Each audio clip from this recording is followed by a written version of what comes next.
Hello, everyone, and welcome to the SANS Threat Analysis Rundown. Hope everyone is having a wonderful day. Welcome.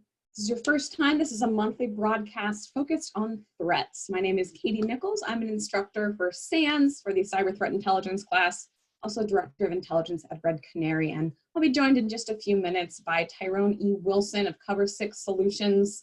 Really excited to bring him in today. And if you've joined us before in previous SANS webcasts, in the STAR webcast specifically, you'll know we focus on threats from a lot of different angles. That's our goal, is to kind of bring you different voices. This is what we try to do, different voices from around the community to make sure you're up to date on what's happening with threats. And I'm really excited to bring in Tyrone soon because he's going to give us a bit of a different perspective today. I often hear from threat intel analysts or people who track threats that they don't feel as technical. Maybe you're at the strategic level focusing on geopolitics, and Tyrone's going to set you up today with basically some simple ways you can set up your own lab and become the adversary. There's no better way to understand a threat, I think, than by becoming that threat yourself. So that's our slightly different take on the threat today, but monthly series. So if this is your first one, welcome. We have a bunch on our webpage you can check out. So our agenda today, I'm going to start off by giving you a quick rundown of some interesting threat-related news items, things that caught my eye and my take on that. Then I'll pass it over to Tyrone, and we have a live demo, folks. So start praying to the demo gods now. He'll dive deep into thinking about how to get into that adversary mindset, how you can use some really simple tools to get started with that. And then I'll bring it home, wrap up for the day, give you a couple takeaways for your Wednesday or Thursday. What day is it? It's all the same day, it doesn't matter. So let's get started with a rundown. And yeah, there are a lot of different, summaries, SANS news bites. Here are a couple things in threat-related news that I found particularly interesting. And all of these items are references in the end of the slides that, yes, we are going to post a PDF of the slides, so no worries. And yes, this is being recorded. On that note, if you have any questions at any point, you can use that Q&A panel in Zoom. Just go ahead and ask those questions, and as many questions as we can get to at the end, we certainly will get to those. So it is August 20th. My calendar informs me it is indeed Thursday, not Wednesday. Here are a couple things that I've seen in recent weeks. You might have noticed last week, I believe, a pretty significant report on Russian malware came out from NSA and FBI. And I'm going to butcher this. Droverub, I don't know how to say it, but in short, it's some pretty advanced Linux malware. There are a couple things that I found really interesting about this report. First off, it came out jointly from NSA and FBI. And I was chatting with my colleagues about what's the first thing that we always look at with these reports. And I said, well, the thing I always think about is, well, why did they release this? From a geopolitical standpoint, is NSA, is FBI, is the US government trying to message to the Russian government? The other interesting thing, this was Linux malware, which I can probably count on my hand the number of people I know in this community who track Linux malware. Not something everyone tracks every day. So pretty interesting advanced malware. Definitely worth taking a look at that report, diving into that one. On the Russia theme, the Droverub malware was attributed to GRU, Russian intelligence. There have been a couple different reports lately coming out about more broadly Russian disinformation operations. You might be aware this week, kind of the 5th installment in that Mueller report came out, detailing a lot of the information around the DNC hack, so that's certainly worth a read. Department of State actually put out an interesting report recently on Russian disinformation as well. A nice overview, that's linked in the references. And actually, Google, if you don't follow the Google Threat Analysis group, they do like a quarterly roll-up of a lot of the takedown operations they've done. Google is parent over YouTube as well, so that's another interesting one. Again, on the same theme, we're seeing a lot of Russian disinformation efforts, and it's August, US election in November, so that's something I'd recommend everyone kind of keep an eye on in coming months. Moving on to a more crimeware focus. I know the state-sponsored stuff is always kind of fascinating and fun, but Emotet.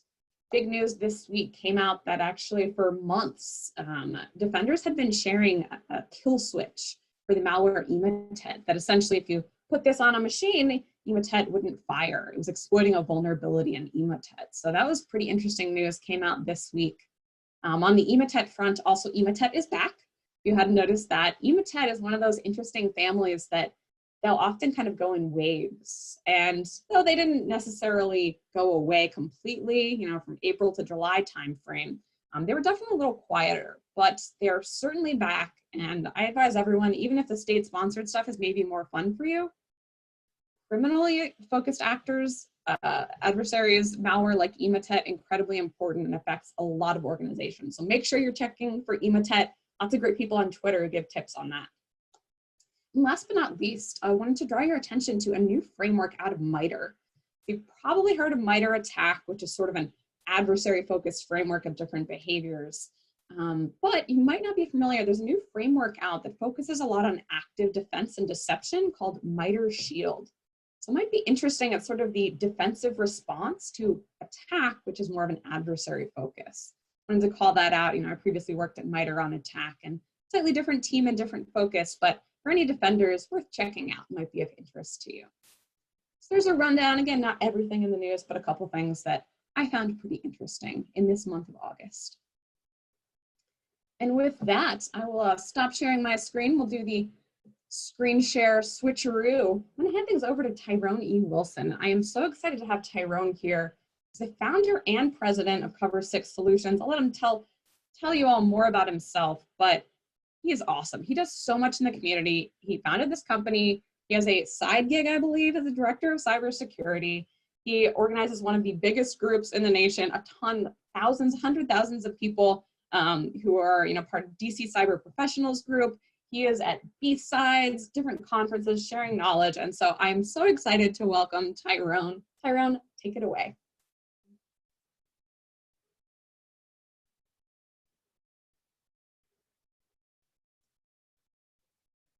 Let me go ahead Everyone, and mute you. That's there you okay, go. Yeah. That's totally fine. Katie, thank you for having me, the SANS team. Thank you everyone in attendance today. I want to thank you all for being there. I am Tyrone Wilson, the founder and president of Cover6 Solutions. Yes, yes, yes. I am having a ball these days. Very, very busy, but that's totally fine. I do it for the people. So we're going to talk about how to become the adversary, which specifically focuses on how you can create a lab environment with a focus on defense to also practice your offensive skills, and then you can use both sets of skills to become a better overall professional. A little bit about me, as it was mentioned before, I'm almost in my 25th year in the military, in the Army to be exact.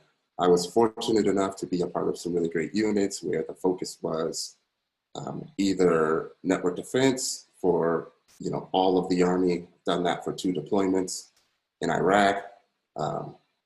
Totally not the best of times, being in a Chinook or a Black Hawk, running vulnerability assessments on every single fob in Iraq, but you know, those experiences taught me a lot. I've also had the privilege to work with some really, really great individuals. So building those networks, building those relationships have been near and dear to me, and I cherish all of it. I do organize a meetup group called the DC Cybersecurity Professionals, 7,800 people. Definitely check us out. I started that because as I was, you know, running network defense in all of these various locations, I had a bright idea to start educating the masses in hopes that it would trickle up and make our jobs easier. Well, I severely underestimated how much people would need some help. The group exploded and I just ran with that. I have a lot of passion for teaching individuals what I know. I know firsthand what knowledge in tech and information security can do for you. It can literally change lives. So that's what I try to do. With the success of the meetup group, I was able to start a company called Cover6 Solutions, where we do vulnerability assessments, penetration testing, and some training. I enjoy being entrenched in the community, you know, giving presentations here and there, sitting on boards, and things of that nature. Before we begin, I just have to put this disclaimer out, just really quick, right? I will show you some things at a high level. Don't get yourself sent to jail. Only scan what you're specifically able to scan. You will learn some things, but this is just in its rawest form, a means to create a lab in addition to what you may already have on your laptop. All right, so during my years of organizing all of these meetups, doing some mentorship and training future pen testers and SOC analysts, I always get the same question from so many people.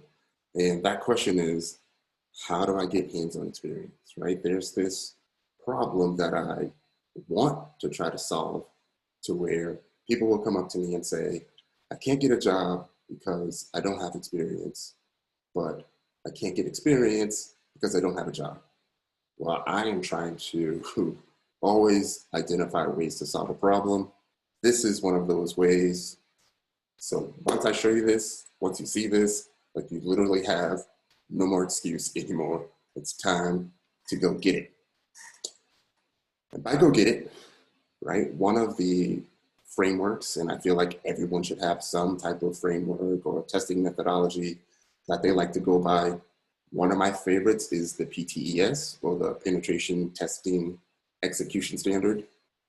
I use this with nearly everything, even with BD meetings or calls with strangers, right? You want to have that setup. You want to conduct some passive reconnaissance, active reconnaissance, identify vulnerabilities. For attackers and defenders, those first 4 stages will primarily be the same. Once you identify vulnerabilities, then it's going to branch off. So the defenders will attempt to fix those vulnerabilities. Attackers will attempt to exploit those vulnerabilities. And since we are here today to do both, then you can do both at the same time. Trust me, it will definitely improve your skill set. Then there's the exploitation process and the post-exploitation process. And then of course, right, the part that some of us hate is the reporting. Trust me, it's not that bad. If you approach your reporting like you do studying for an exam, and that means in as less words as possible, then you'll be fine. Trust me, I don't want to read a 100-page report either, but in the summary, if you can just tell me what happened and I can identify what happened as quickly as possible with some indicators of compromise, I'm fine, right? I've been reading reports for years, and it really, really needs to grab me in the first 3 or 4 sentences, or I may just put it to the side. All right, so let's talk about this lab environment at a high level, right? I try to stay as product agnostic as I possibly can, but we're going to talk about some ways to set this all up and at a very low cost.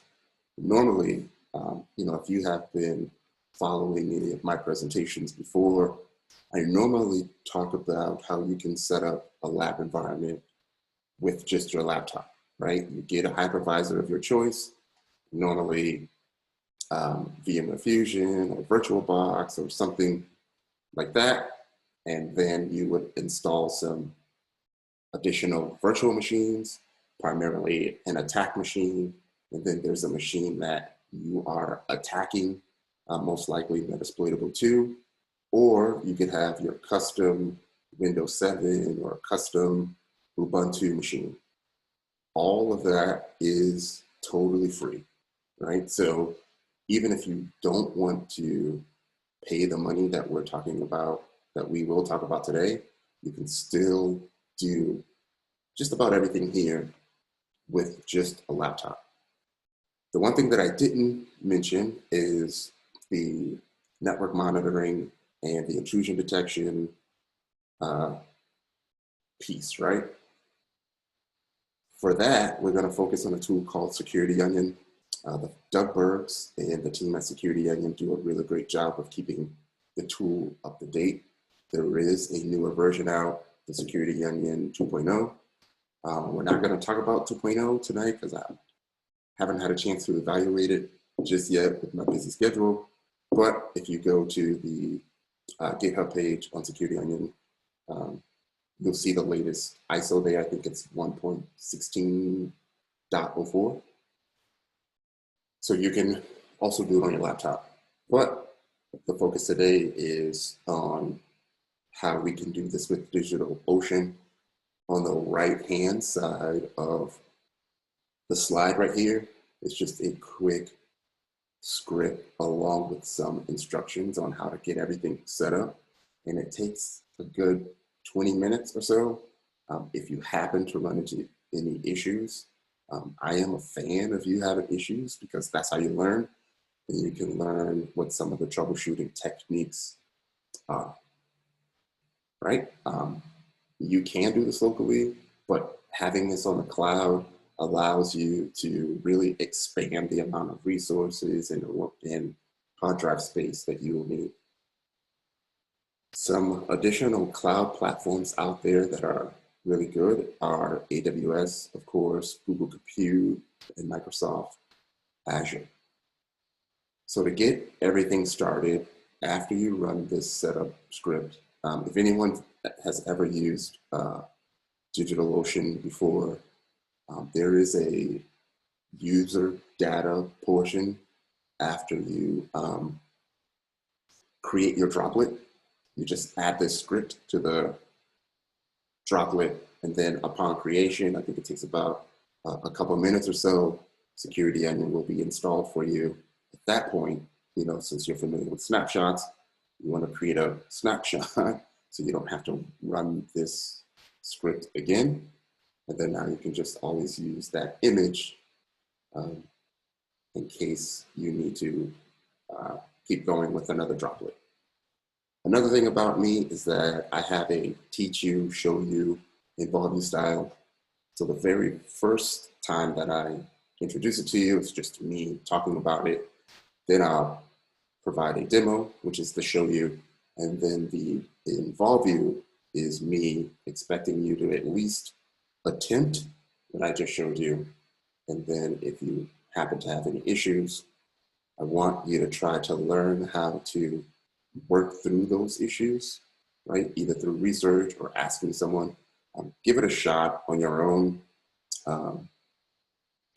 you know, because it's gonna just help you. Again, so ultimately, why are we doing this? Again, this is my nod to Sneakers, which is a movie nearly 30 years ago. It came out, you know, and one of my favorite scenes there is where they talk about how it's all about the information, right? This was 30 years ago, so imagine how important the information is now. And if you can learn to gather information, either passively or actively, and if you can learn how to defend that information, then you can go really, really far in this industry. So before we get to the demos, just a couple more slides, and one is the extra credit. So as we're doing all of this, or as you're doing all of this, right, I want you to think about how you feel setting up a lab. I can assure you that if you struggle to get through 30 minutes to an hour of building a lab and troubleshooting, you may struggle more in the future. I know for me, a good 3, 4, 5 hours nonstop is nothing. And I know I should probably tone it back, but I love it. As you're doing this, you'll start to develop techniques, and you'll notice there will be things that you'll do over and over and over again, like connecting to the VPN, running a number of automation tools, some scripts, so you can learn how to automate all of that and even attempt to automate the exploitation process. You could start with some Metasploit resource files if you want to go there, but then you should also learn how to create and run scripts on your own. And then you should learn how to exploit machines, get your scripts installed and able to run on the machine that you just exploited, run it, and then literally watch yourself do all of that with your favorite protocol analyzer. I started doing this, I'd say maybe 2003, 2004. In the Army, I reclassed to be a 25 Bravo for all the folks that are in the military. That is the information security infosec specialist. My very first unit out of the military, my reserve unit, was what's called an IOC, an Information Operations Command. So if there's anyone from the ME Northeast IOC watching right now, shout out to you all. But as I joined that unit, they didn't issue me a weapon. They issued me a laptop, gave me a bunch of documentation, said, go learn how to watch yourself, hack yourself. I've been in love ever since. I saw the things that I can do from that. And I feel like I've been trying to teach the world ever since. The defensive portion of all of this, right? I touched on it just a second ago, but everything that you will do from an attack perspective, you can capture that with either Wireshark, or you can use TCP dump. And then for your enumeration, you can use tools or custom tools like Scapy. And essentially what you want to try to do is try to be as granular as possible. So even if it's just something simple like an NVT scan, you should capture that in Wireshark, label that PCAP file, NVT scan, and then upload it to your security onion tool so you can see what that traffic looks like. And both of the tools that we're going to talk about later, which is Kibana, which is essentially Wireshark on steroids, and then Squirt, which is your IDS. So now you'll be able to see what portions of that NVT scan kicked off an IDS alert. Same for the brute forcing, exploitation, post-exploitation. One of the reasons why I feel like this is near and dear to me is that, you know, I've been in the OSCP labs for years. I've taken the exam twice. I'm gonna take it again in less than 2 or 3 weeks. But I always think about, you know, while I'm in the labs attempting to exploit these machines, you know, my evil genius kicks in and your evil genius should kick in as well. And you should say to yourself, what does this really mean, right? This entire process of not knowing what this machine is or what it does, to identifying, you know, and going through that whole attack methodology, which is identifying the host, identifying all the ports on that host, identifying all the services on that host, identifying all the vulnerabilities, and then, you know, we talk about that pivot point that, you know, I spoke of earlier. Upload that PCAP to Security Onion, analyze that traffic, rinse and repeat, do it over and over and over again. Before we get to the demos, again, I want to make sure I add that in there. Thank you, Katie and the SANS team for having me. This is how you can connect with me. I'm Tyrone Wilson 21 on just about every social media platform. Company, Cover 6 Solutions. Definitely go check us out. If you have any questions, comments about what we do or our training, let me know. So that was the teach you portion, right? So let's go to the show you portion, right? So let me close this. I will start. As you get set up, I just wanted to highlight a few awesome things that you hit on. Like, I love that you talked about identifying what something really is. Like I face this, my students face this as well. I've done it myself. Like I'm doing an exercise and I'll be like, yeah, APT get whatever, like git clone, and I don't actually understand what's happening in any of that. So I love that about what you said, Tyrone. And I think that's so, so important, that people understand like what they're actually doing. So just wanted to call that out. So I'll turn it back over. I love live demos. Go live demo. Cool. All right. So, you know, there will be a number of things that, you know, you go through quite often, right? And normally when I get to my Kali Linux machine, it's the same thing over and over and over again, right? So I'll either type in VPN1 or VPN2, or even from, you know, the terminal on my Mac, I can do something like just type in attack, and it will automatically log me into my attack machine that's in the cloud. Or I'll type in something like Splunk, and it'll go to my Splunk machine, or Onion, and it'll log into my Onion machine. And this is because in the back end, you know, you can create some aliases, and I hope my aliases, yeah, so I have a bunch of, I'm just making sure the wrong things don't show. So I have some aliases. You can take a look at them to help me get started. You definitely don't want to lose your alias file once you get used to it. But there'll be some things like, you know, setting up your buffer overflow for practice, doing a remote desktop into your lab machine, or doing things like setting up a Python web server. You know, there'll be things you'll do over and over and over again, and it'll just become a lot easier. Like I have one for a multi-handler. So I just type in multi, it runs a resource file or RC script. My multi-handler will start up, and I have a listener already ready to go.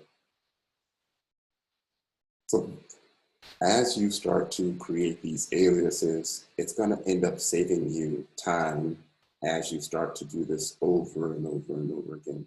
Same with Wireshark. But essentially what you want to do is, even if it's just from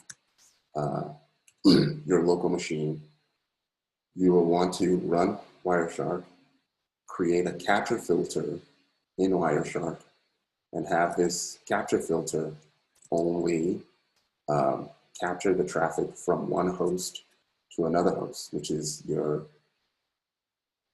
attack host and your target host. Again, it's real high level. Provided we had extra time, I would love to show you in detail how we go about doing this. But basically, it's host. I'm just putting in a random IP address, and, or you can do and another host and an IP address. Right? Start capturing traffic to and fro. Now with your Kali Linux machine, you run through that process of the attack methodology. And as you go step by step, record those PCAPs, save the PCAP, export the PCAP, and then upload it to your Security Onion tool. Little thing about Security Onion, I do have an instance running locally, have a couple of instances running in the cloud. They exist, it's there. So the cool thing about it is that it is an IDS intrusion detection system that, as I mentioned, and then also pretty much a Wireshark on steroids. The first tool will be Kibana, right? And Kibana essentially shows your everything in your network traffic, but at a graphical level. For those who have never used a SIM tool before, this is your very first introduction to a SIM tool. The longer you have it running, the more that you will start to collect. You can add filters, right? Maybe you can do something like show me everything where the source IP is the IP address of your attack machine. Hit save, save that as a filter. Now it will only show the traffic from your attack machine. It's a good way to transition into doing some threat hunting, right, if you haven't done that before. Another cool thing about Security Onion is that it has TCP replay installed. So you have the option to import PCAP files or replay PCAP files, and it makes a difference to how you do that. If you import a PCAP file, then it will have the original timestamps of the traffic. If you replay the PCAP file, it's going to have the timestamps of the time you replayed it. So what I like to do is capture all of the network traffic that I'm doing, and then I will either upload it with either a web shell or use, a GUI-based SSH tool like CyberDuck, so you can easily transfer PCAP files back and forth, and then maybe transition into a tool like Squirt, and then Squirt will show me what it triggered on. And some of the cool things about this is that now you can learn about IDS alerts, right? You can practice looking at additional PCAP files. Also in Squirt, I'm just going to try to find it right now, is that you will also see I'm just going to try to find one, is that it will also show you the snort signature that it alerted on. So if you want to practice using snort signatures or learning how snort signatures work, find them in tons of articles and posts online. You can transition into perfecting your snort alerts as well.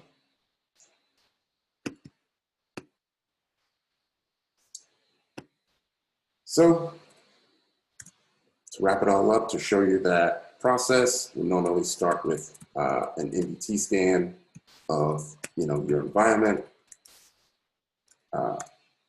Let that run. I normally open up another window, maybe start Sparta, which is one of my favorite tools. Sparta has the, I'm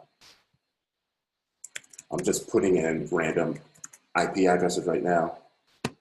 Sparta will kick off all ports and services, instance of Nmap scan. It has HTTP screenshot built in, so you don't have to go and actually look at that website. It has some brute forcing built in with Hydra. And what you would want to do is capture that traffic. Also, there are some vulnerability scanning tools that you can use. So you should know what a vulnerability scan looks like over the wire, and actually import that vulnerability scan and see if it kicks off any alerts. All right. Katie, how are we doing on time? We are doing great on time. So I'll just jump in. One question, like, how did you get started? Like, how did you even know to go download Security Onion? Or like how, if you aren't comfortable in command line, how would you suggest people get started with this stuff, or just like do it? Whew. All right. So I actually, on the website, I wrote an article called The Home Lab Setup, which talks about all of those different phases, and it also has some educational resources. And the way that I like to approach it is, right, you want to start with, I guess, the techniques in its rawest form. So you'll need some type of network monitoring. So I look up what network monitoring is and find a popular network monitoring tool that may be free, and go to YouTube, watch a demo, and then attempt to install it in my lab environment. I will try to identify another one, see which one I like to use the most, get really, really comfortable with it to a point where I feel comfortable teaching it. After the network monitoring, then there's an enumeration network mapping tool, as we know, IMAP.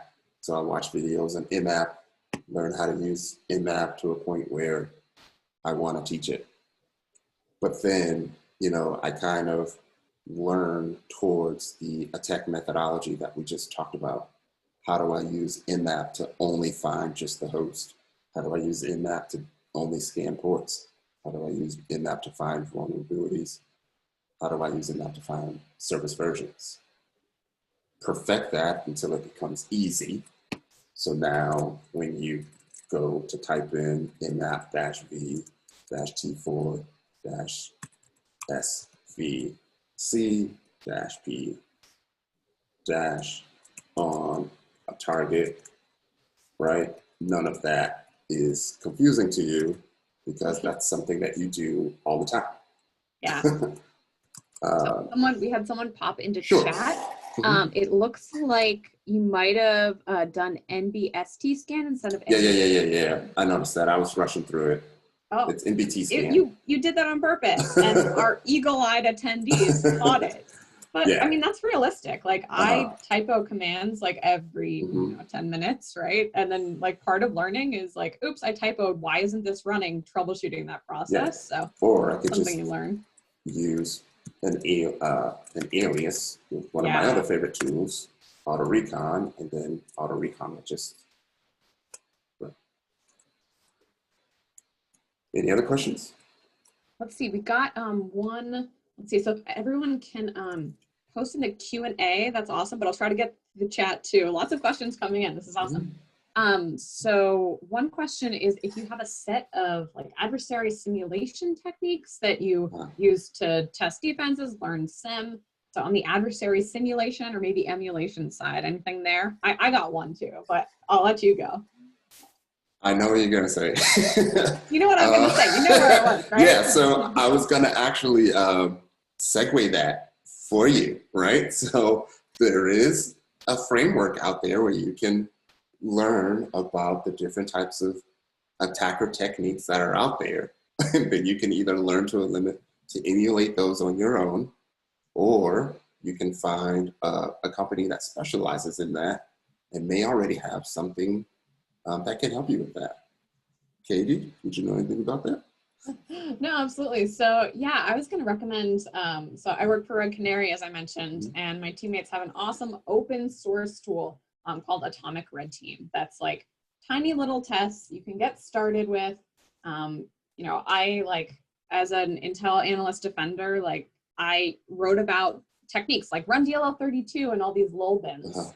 And then the first time I actually used one, I was like, oh, that's what it does. Like, it's so funny because I think a lot of us are in that place. So yeah, you know, someone chiming in, yeah, MITRE ATT&CK. And I was previously on that team. You know, that's a great place to start to understand adversaries too. So yeah, and there are companies that do that. Got some questions of like, how do you know, train up people on this? You know, like how do you learn? Obviously, SANS does training, Cover 6, you do training. In terms of like free things, someone pasted in a link to your blog. You have a bunch of blogs. I'll drop that one in there. Breaking into cybersecurity.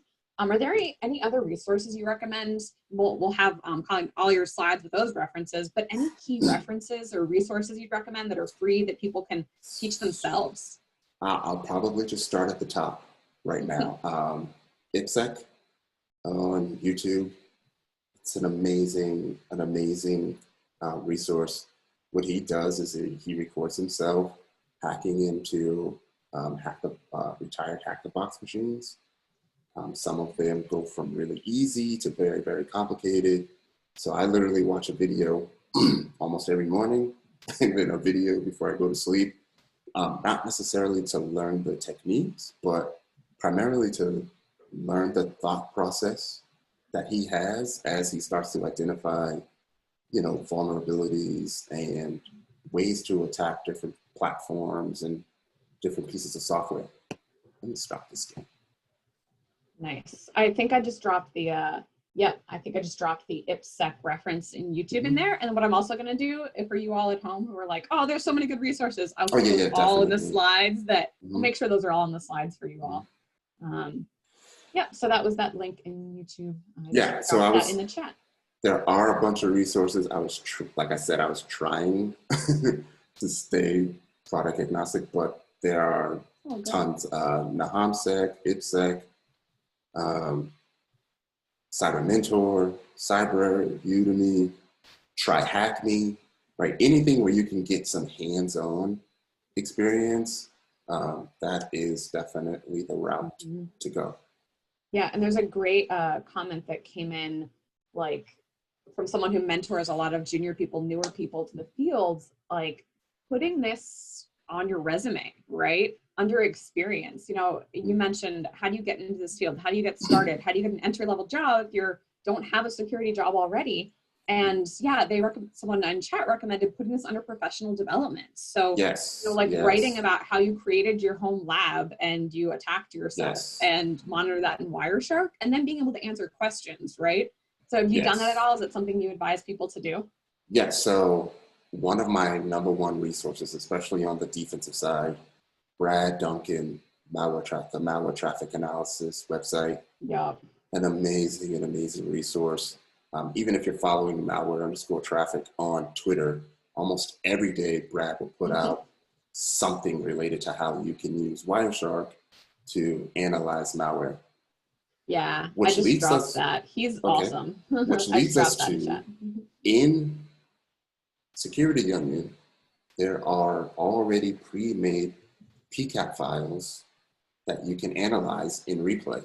And one of my favorites that's there, since we mentioned it already, is the Trickbot malware from 2018 is there. So what you can do is replay that track. Like if you have no idea what it means, you could literally start from scratch and teach yourself to be an analyst. The Trickbot malware and PCAP, the Trickbot PCAP is there. Go and replay it. It will tell you that it will reference December 7th, 2018. And then if you have no idea what it means, then you can just run through that process. Google Trickbot, learn what it is, what it does, identify what the indicators of compromise are. Use Kibana and Squirt to see if any of those IP addresses and such are in the tool now. They will be. And then now you can go and analyze the associated IDS alerts. And I can assure you, if you tell an employer that you don't have any experience, but I analyze Trickbot PCAP for fun, right, on the side, and you can explain this process, you're going to get the job, right? Because I would even want to hire you, right? I mean, I don't even analyze Trickbot PCAP for fun. I might read Trickbot reports for fun, but no, that's a great point. And like Trickbot is everywhere. And so you can look at that and then go from like, and this is where kind of bringing in my threat intel background. If you can go from that packet capture, go look up that IP. We've talked in previous webcasts on, you know, pivoting through passive DNS, like go see, can you find a report or blog post on that IP? How is it associated with Trickbot? Like, that's awesome. Yeah. And, you know, I guess one question I have for you, Tyrone, is as you're getting started doing this stuff, what do you do when you hit roadblocks? Like, I get mad at Linux command line a lot. What can you recommend to people who are like getting a stupid error? How do you push through that? What's a roadblock?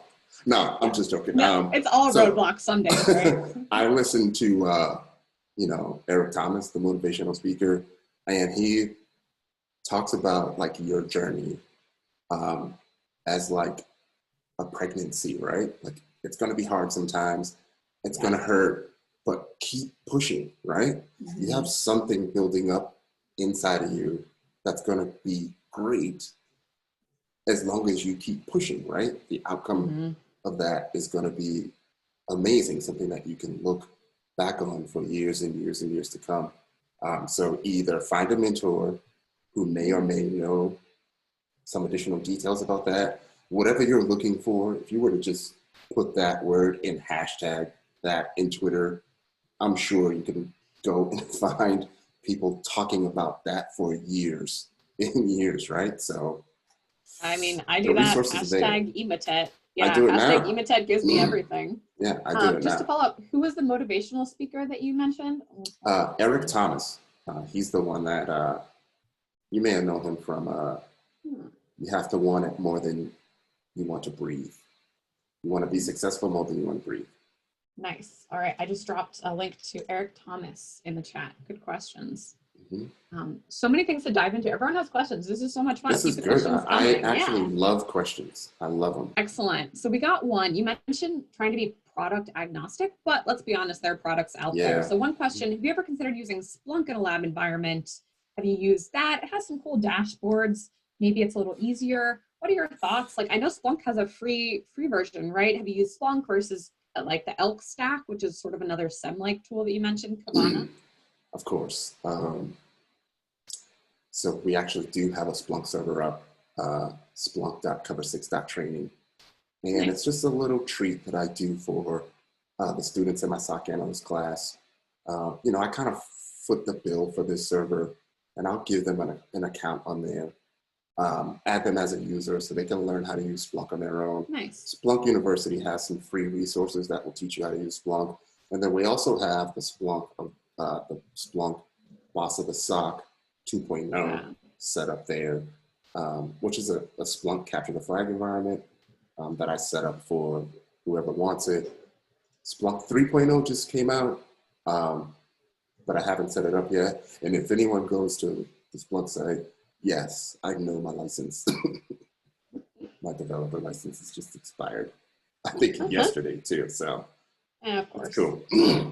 So I just dropped in, free Splunk courses. I dropped in link to fundamentals and then Boss of the SOC. I think we actually have one of the Boss of the SOC founders listening in. So Boss of the SOC, that's a great, I think they've done like worldwide ones lately. So that's another great, great resource. And it's free. So the first 500 megs is free. Nice. You can actually have this data input sync to your Splunk machine. Like your entire, like you can literally run a SOC from home, right? Just by practicing on your home network. Ultimately, I want to do it from a boat. So if you see me streaming. From a boat? Remotely from a boat, yes. Satellite internet is not going to hold up there. I don't know. But. So we got a couple questions in on the malware side.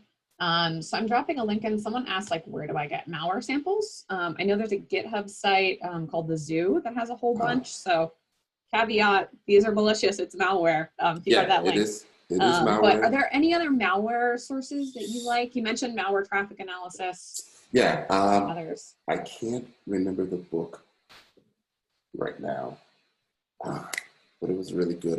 Malware analysis. It might be the cookbook. Yeah, let me. I think it's the malware traffic analysis cookbook. I haven't really put a lot of focus on analyzing malware lately, but you can sandbox that using a tool like Cuckoo. Yep. Right. If you want. Yeah, absolutely. Yeah, we had a question on like malware lab topology.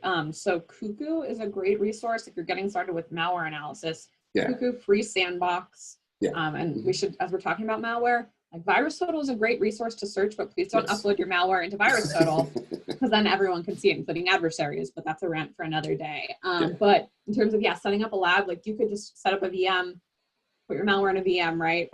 And then install Cuckoo, free sandbox, and you can run it in a sandbox.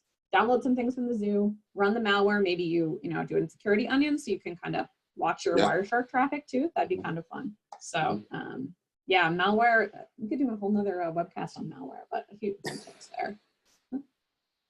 Sweet.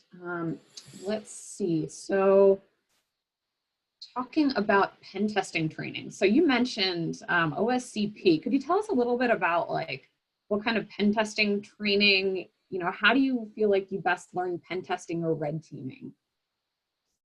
Okay, so again, like most things, just start from scratch, right? And the best way is to either use an OS that's made for that, like Kali Linux or Parrot OS, Or what you can do is download, you know, an Ubuntu machine and create your own custom attack machine.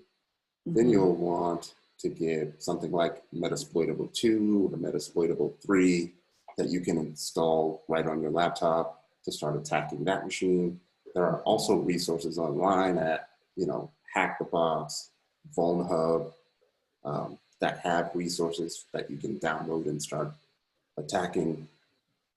And then, you know, you can start aiming for certifications. I actually recently started going through that process. Learn Security with the EJPT, they have a series as well.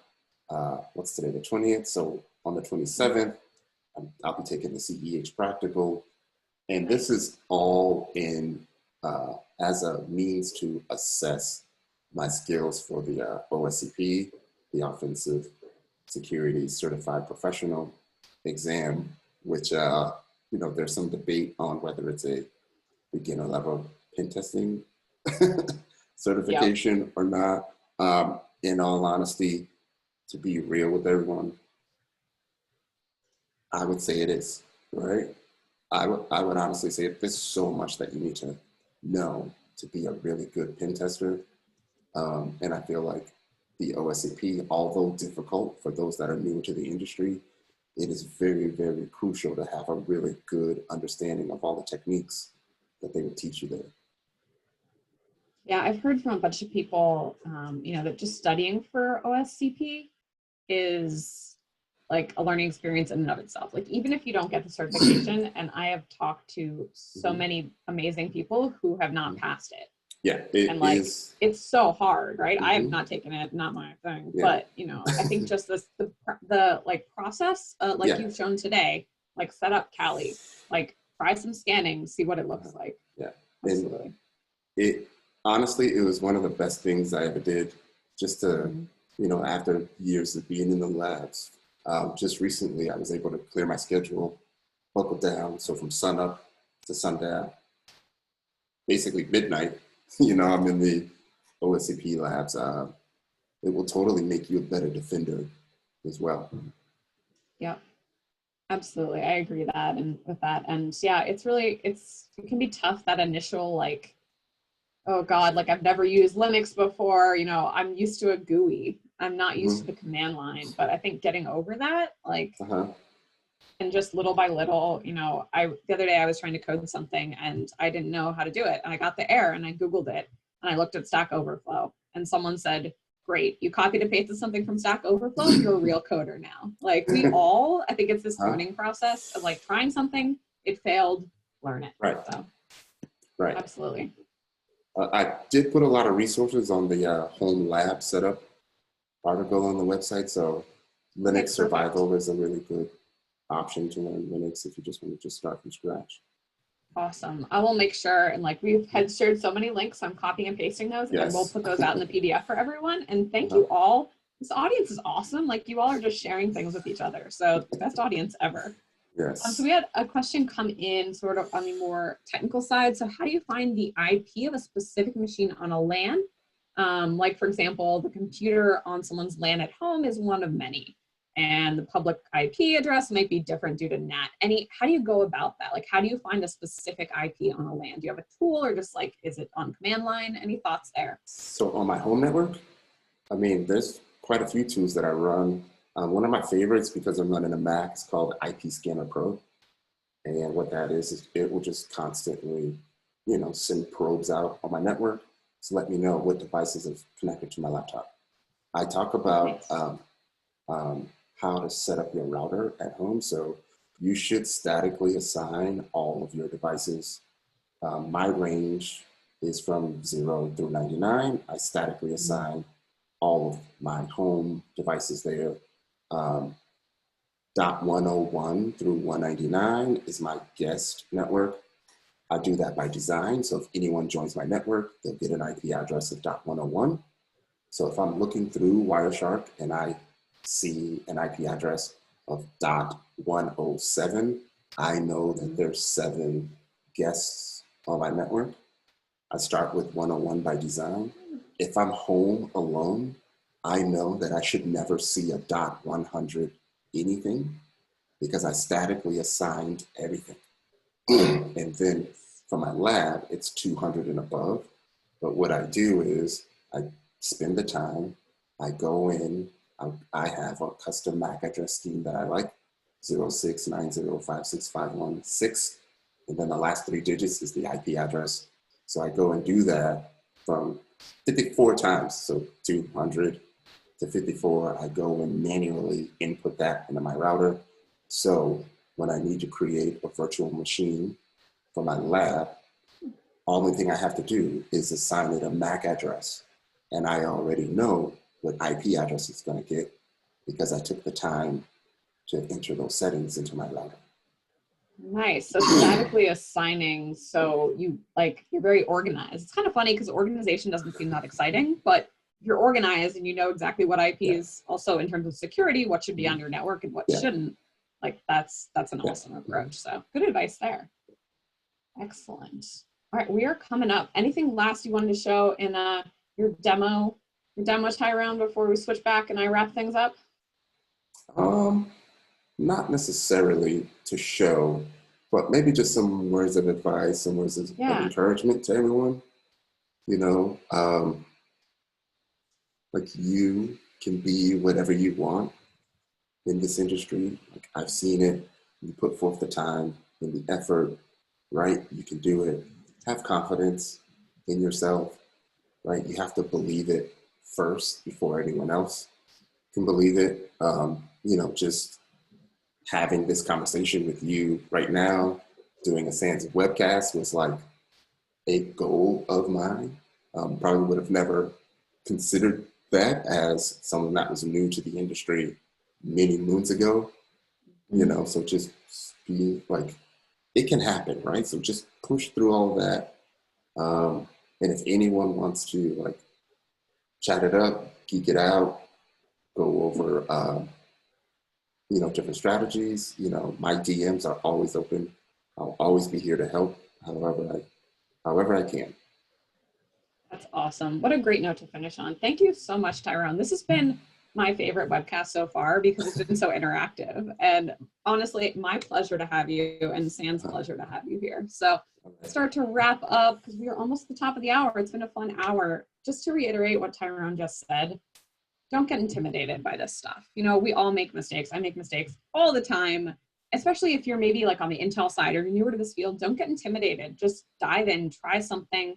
And the theme here is that, you know, maybe on the intel side, if you're on the threat side, just reading reporting, get your hands dirty, because one of the best ways that you can figure out and get in that adversary mindset is to try it yourself. So hopefully you have a bunch of great tools that Tyrone suggested today. And we had questions. This is being recorded. This was recorded. You can go back and see that from the registration page. And I promise I will take some time this afternoon to compile all these links that we've shared, that you all have shared. So you can go back, and Tyrone, I think, gave you some homework earlier today. So with that, here's some of those references. I promise I'll post those for you. That's all we got, friends. Tyrone, thank you so much. Thank you all for coming. Please stay well, and we hope to see you next month. All right. Bye, all.